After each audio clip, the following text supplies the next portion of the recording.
Potret Kenzie Milen, selaku selebgram yang hina Hotman Paris sampai disomasi, diketahui kerap tampil seksi saat joget TikTok.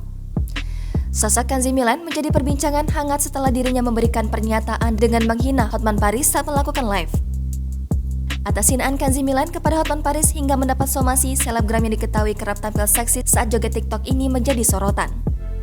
Bahkan tak sedikit yang menjadi penasaran dengannya, lantaran dianggap terlalu ceplos-ceplos hingga menghina Hotman Paris meskipun masih di usia yang dini. Berikut potret Kenzie Milen, selebgram yang hina Hotman Paris sampai disomasi, kerap tampil seksi joget TikTok. Kenzie Milen yang kerap tampil seksi.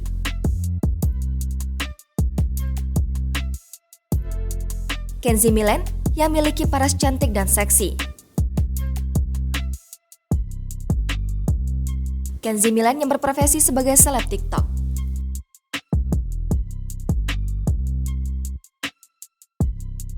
Kenzie Milen yang masih berusia 17 tahun.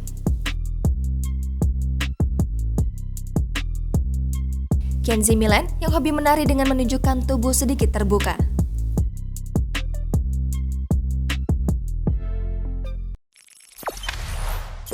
Jangan lupa subscribe, share, komen, dan like ya!